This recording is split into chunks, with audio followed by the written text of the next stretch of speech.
So this is the second statistics lecture series from PS328, and we're going to be talking here today about bivariate statistics and about how we can actually test for conditional dependence.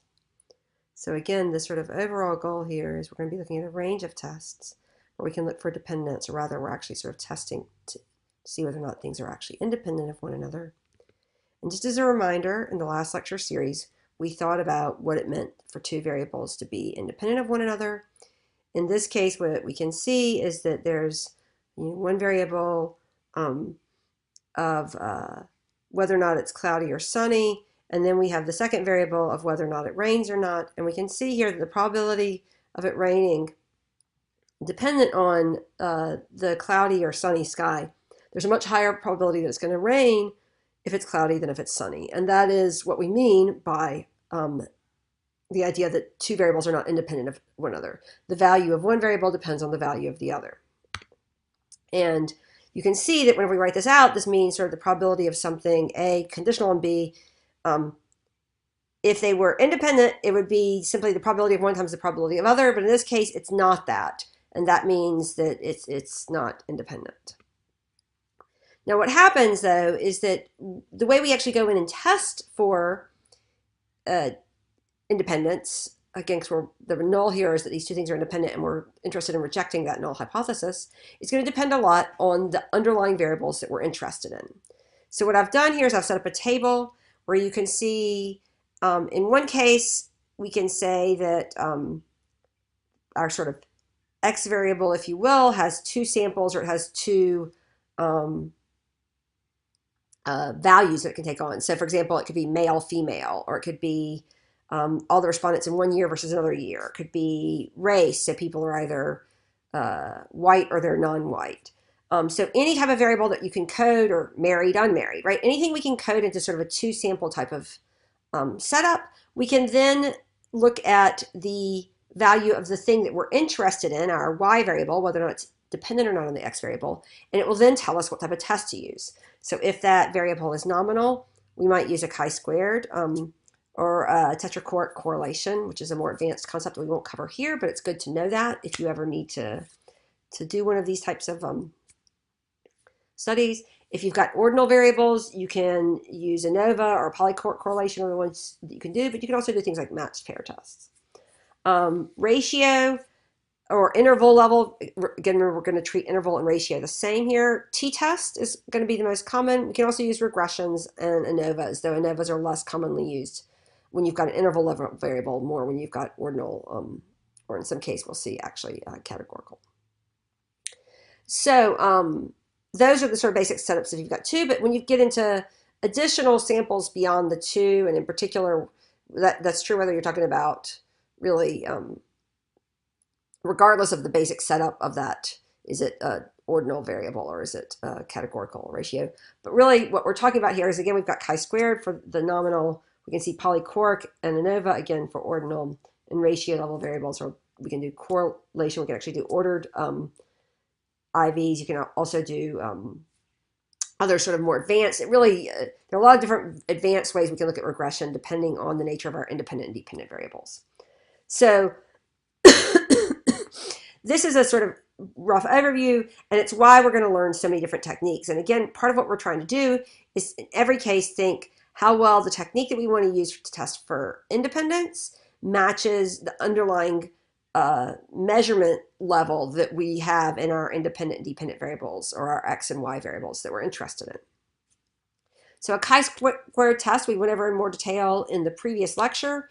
Basically what you're doing is you're doing a contingency table or a cross-tabulation of observed data. So we'll have sort of how many people answered in category 1, 2, or 3 for the x variable, the same for the y variable. And then what we do is we basically look at how many we might expect if things are independent. So if the probability of answering 1 on one question and a 3 on another question are completely independent of another, it's just the probability of answering 1 times the probability of answering 3. But we get the actual number, we subtract the expected number, and calculate the chi-squared statistic from that. So in this case, what we can see here is that this is, for example, a tabulation Um, this is from the results that you're actually seeing here, I believe, are from Stata, but the blue text actually gives you the R code for getting a similar type of result. What you can see is that it creates this table. In this case, it's census region by age category. And in addition, what we can see is that we feel pretty confident that um, basically the probability of there's definitely some sort of relationship between age of different respondents in the census and the region that they live in. And in particular, if you look sort of closely at this, you can see that people are quite younger. There are more young people outside of the Northeast. The Northeast in particular seems to have much older people there, whereas if you look at, say, the West in particular, right, you have a much younger population. So in essence, what you're getting when you get this p-value is it says we can feel pretty safe in rejecting. So the probability of getting this table, if these two things were actually independent, is basically zero. We have almost no chance at all of getting these data if these two things are in fact independent of one another, which is the age of the respondent and the region that they live in. A t-test is going to be used whenever we have, for one of the variables, only two categories, and for the other variable, we have too many categories, at least, again, 5 to 7, such that we aren't going to be using as much a chi-square test, but we can actually calculate a mean. So it's an interval level variable or a ratio level variable that we can reasonably calculate a mean for. And so in this case, our hypothesis is that basically the two independent samples, or the two groups, that the means of those two groups are the same. So there's not a dependence. In this case, we're looking at we're comparing the mean for males and the mean for females of the number of days, I think, watching the news. And the t-test is calculated by basically getting the mean for the male group minus the mean for the female group, and you divide it by the standard error of that estimate. And there's some nuance into actually which t-test you use, depending on whether or not you can reasonably make the assumption those standard errors are the same for the two samples, or if they're different. Don't need to get too much into that. But that is the basic t-test. And so if you're interested here, I actually have the equations. I'm not going to go over this in detail. If you take a more advanced statistics course, or if you do some of the online statistics, you might learn more about this. But again, the real key here is it depends a lot on assumptions about the nature of the samples and how they're related to each other. Exactly the details, but the rough idea is, again, to remember that it's basically the mean of one group minus the mean of the other group divided by the standard error, however that gets calculated. So what you can find here is that this is just a little toy test. We've got two groups. One is basically MPG1 and MPG2. Don't worry about really too much what those are. But what we can see here is that we're looking to see whether or not these two things, it's two tests of the same, I guess it's two measures of the same test. We're seeing whether or not these are the same by treatment. And you can see that the means are somewhat different. One's 21 and one's 22.75. And more importantly, what we can see is that this middle result, the possibility that the mean is not equal, the mean of the difference is not equal to 0. So we only have a little under a 5% chance that this difference of 1.75 in the means could have been achieved, or could have been viewed sort of purely probabilistically. So like just by random, some of the observations are a bit high, some of them are a bit low. So we can feel with basically have a 95% confidence we can reject the null, right? So we can reject the null that these two things are in fact independent. And therefore, we can't exactly conclude that they're dependent, but we can at least feel 95% confidence. We have a 5% chance of making an error. What's important here is that this is, again, a Stata result. Again, the R result's going to look a little bit different. We'll be looking at that whenever we go over the working class.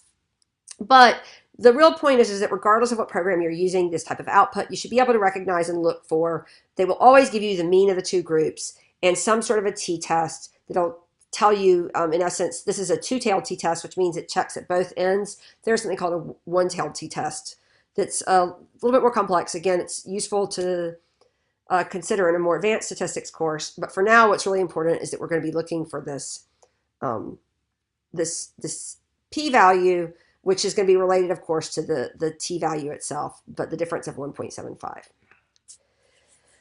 Now, the issue with t-tests is that you can only have two groups for one of the variables. The other, of course, can be anything up to a ratio level variable.